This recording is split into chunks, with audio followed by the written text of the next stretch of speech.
Grace and peace to you from the God who was and who is to come. Amen. Hey, thanks for being here. Seriously. And why are you here? It's a beautiful day. The waves are awesome this last week. I could think of at least 15 things you might do besides being here. But you're here. So why are you here? Why am I here? What are we looking for? What are we hoping for? Fred Craddock, who taught preaching for years and years before he finally retired, just a wonderful man, he said this. He said, to anyone who's aspiring to be a preacher, remember, half the people who are in front of you almost didn't come today. Right? We live in a challenging age for what does it mean to do this thing that we're doing called church, right? It's tough times for organized religion. Which, by the way, I love that phrase, organized religion. They have never seen our office. They have never been to a council meeting. Organized religion, are you kidding me? We are the most disorganized. And not only that, but the church has always been disorganized. Note today's lessons. From the very beginnings, the movement of the people of God has been start and stop, and it's been led by a band of misfits, but it's also been led by God's Spirit. Calls, gathers, enlightens, and brings us forward together. In our age, the fastest growing religious group is none of the above. The people who take a look at what it is that we're offering, and they say, I don't choose any of those. I don't choose any of the different faith communities. And yet, at the same time, an incredible high number of people identify themselves as spiritual. Spiritual, they'd say, but not religious, and that's been played out a lot. But at the same time, I wonder what they're about. And so I ask people, I get together with folks, and when they find out, usually when the penny drops, I had this great experience when I was in Ireland of having some pints with a couple guys, one guy from Ireland, one guy from England, and after about an hour and a half, the penny finally dropped. Well, what do you do for a living, Dave? And you would have thought that a guy got punched in the gut. He just doubled over wondering what, and then I asked the question, we usually get in a fascinating religious conversation. And so here's what I want to ask us, those of us who are here today, those of us for whom this is an important part of our life. What if the people that don't affiliate with us, don't come to church, are not doing so for some very good reasons? What if their choice is something that we should look at with an eye towards maybe the problem isn't there. Maybe the problem is here. Maybe the way in which we are living out our faith needs to be challenged. You know, I think about that especially with the world stage as it is. I think about that given the fact that right now we are having the largest refugee crisis in human history. 19 million refugees right now who are displaced, mostly women and children. And the response of the church has not been open arms welcome. In fact, it's been oftentimes the voice that we hear the most has been the voice of fear. And I think that when people in the future will be looking at the church, we will be judged by how did we deal with the refugee crisis? How did we deal with the climate crisis? How did we deal with the polarization in our community? How did we deal with the increased multicultural complexity of our communities? Were we able to find bridges instead of walls? People will ask that of us because people are asking that of us right now. People want to know, what do you stand for? Do you stand for love or do you stand for fear? It's just that simple. I think that this question should push us in the right direction because most people think of religion as this debate of ideas where basically we're all just going to say mine is better than yours and yours is suspect. And we even do that in the church that all claims the name of Jesus. It was a great opportunity to go with our confirmands and with Deacon Taflin Fisher this last weekend to a couple different worship communities.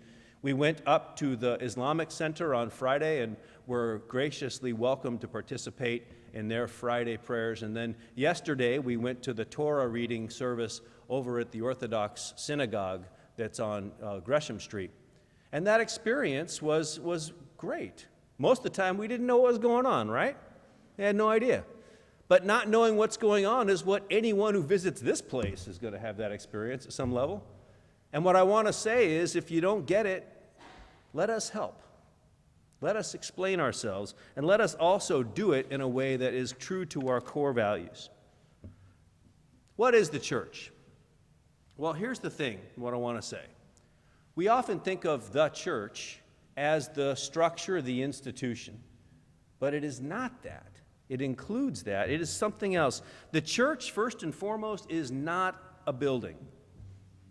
Recently, I was, about a year ago actually, I've got a good buddy who was part of the church for a long time, grew up in the church, and at one point got disillusioned, and he and I still get together and go have fun now and again. And one time we were sitting and talking, and he says, Dave, why church? Why do you still do it? Right? I mean, because he knows sometimes my frustrations with the way in which church works and doesn't work. He says, why do you do it?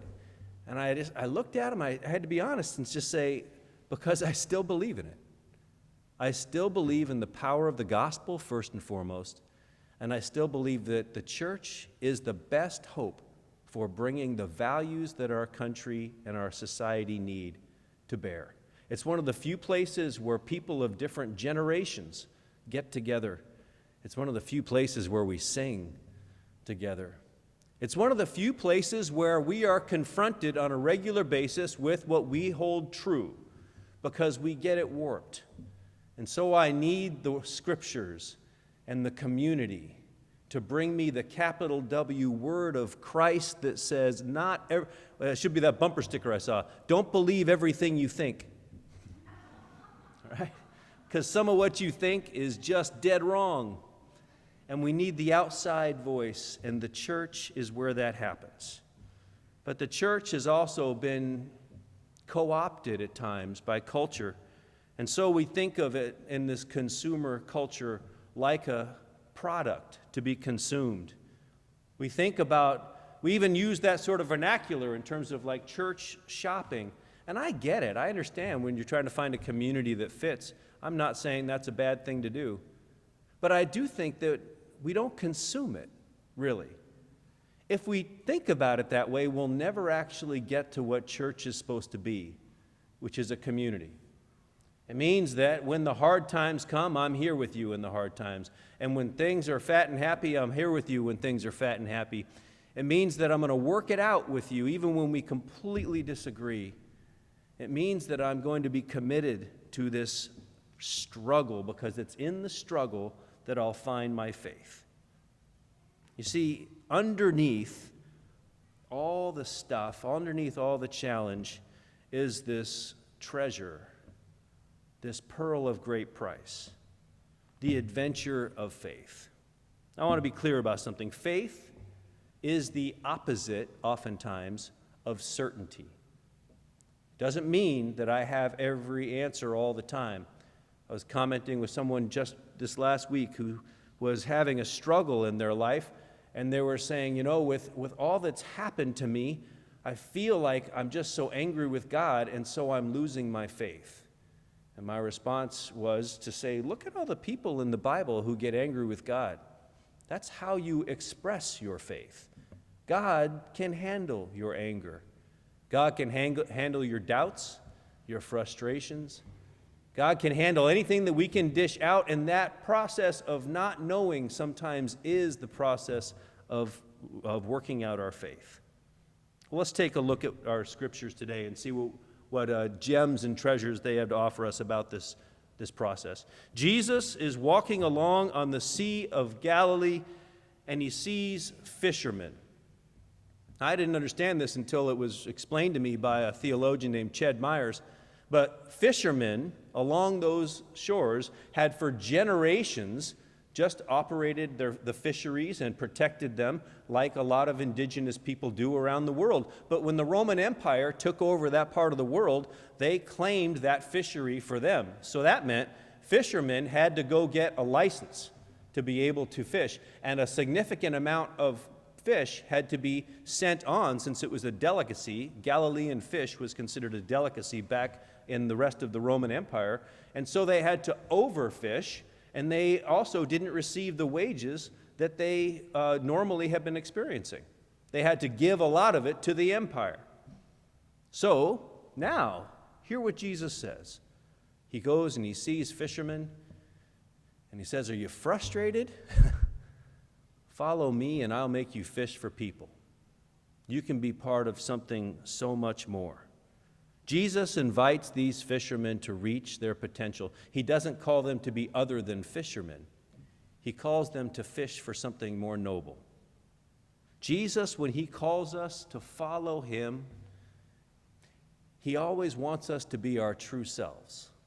Be you. Be your unique self. That's the incarnation of God in you that is needed in this world. As Irenaeus said, God, the glory of God is the human being fully alive. So be fully alive. Find what makes you come to life and then follow it, and then invite other people into that same way. That's what it means to make disciples. Notice Jesus never says, "Worship me." He says, "Follow me."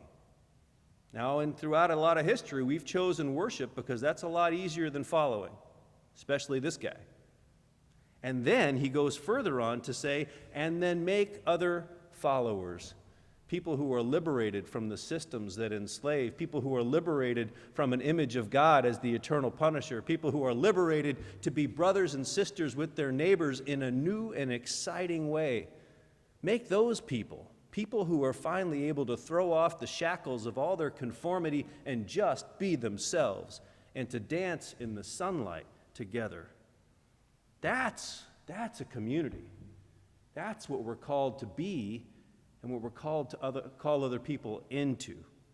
Well, those same disciples, including the ones who were right there, they all scattered, but then after the resurrection, they were all together, and it says that they all spoke in one language, and then this happened. Pastor Barbara Lundblad says that we read Acts 2 and stop too soon. We always read to the part about when they all spoke in different languages, and then we think, wasn't that nice? But you keep reading, and this is what you find. What did they do? They were a new movement that were marked by these things: learning, fellowship, breaking the bread and praying together, holding all their possessions in common, caring for the poor, and experiencing great joy. I bet you dollars to donuts that if I said to the community around us, would you be interested in learning, in having a community that has fun together, in having meals, breaking the bread, in deepening your spirituality, in for caring for the poor and the disenfranchised, and to know great joy? That's a much easier sell than, would you like to join my church? But isn't that what we're saying? It better be. We better be saying when we're making disciples, come join this movement. Come join this people of God that is trying to make a difference out of love in the world. Someone named Dorothy Day did exactly that. She was a secular journalist who heard the call of God to follow Christ, and she met God, she said, she met Christ in the service of the poor. See, she also then, in the midst of it, took a look at the institution, and so she formed the Catholic Worker Movement. That Catholic Worker Movement is alive and active to this day. In fact, for the last 19 years, we've been serving meals with them right here at Christ Lutheran Church every single Friday. And the people in our congregation who participate in that participate in the same spirit and love that Dorothy Day found. They also find connections with people who are on the street that are meaningful and powerful. I went to this meeting this last week about whether or not churches should be feeding people who are on the street.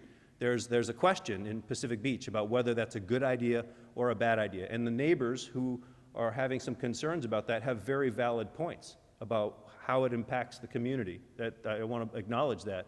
But what I shared with them from our standpoint is, we don't serve people who are on the street a meal because we think that's going to stop homelessness. We're really clear-eyed about that. We do it because Jesus told us to. And we do it because in the doing of it, our spirituality is worked out. That is how we get to know God. So it's really a question of how we practice our religion. We're supposed to call into question the church's complacency with the status quo, just like Dorothy Day did. I love this quote of hers. Our problems stem from our acceptance of this filthy, rotten system. That was her way of looking at it, is that the system needed to be dismantled, but it had to be dismantled by having an alternative community, which is what she was putting together. The challenges that we face are spiritual in their origins, and one of the chief ones that I see is the dehumanization that is happening in our culture. The fact that the Las Vegas massacre, that we've not been able to as yet identify a clear motive, should be instructive for us as a community. Because at the very least, here's what we know. This shooter did not see the people at that concert as people with relationships and families, with hopes and dreams. He didn't see them as brothers and sisters and friends and fathers and mothers. He didn't see them as worthy of dignity. He saw them as targets. He dehumanized them, and we do the same every single time that we imagine others as other, and then we begin to chip away at their humanity. We have to always be on guard of that. So what is the image of the church for us today? It's much more organic. It's ancient in its future. Its common root is in the gospel. It says that all people have a place that's incredibly important. It's a living organization and not a product. It's not a show. It's a living, breathing place in which God's Spirit works in the world. You know, next week we're going to focus on the Reformation Sunday. Wear your red. We always want to be a reforming movement. And right now, I believe, is the most exciting time to be the church in the last 500 years. Because God is reforming us yet again. The focus will now be on how is it that what does discipleship look like now? And I think that it's incredibly exciting to see what is being born. We are always called back to our original calling, spoken through the prophets and by Jesus on the shore of Galilee, echoed through the followers of Jesus in Acts, all the way through the church to this day. Come, abandon all the systems that have abused you. Believe in love. Follow me. Amen.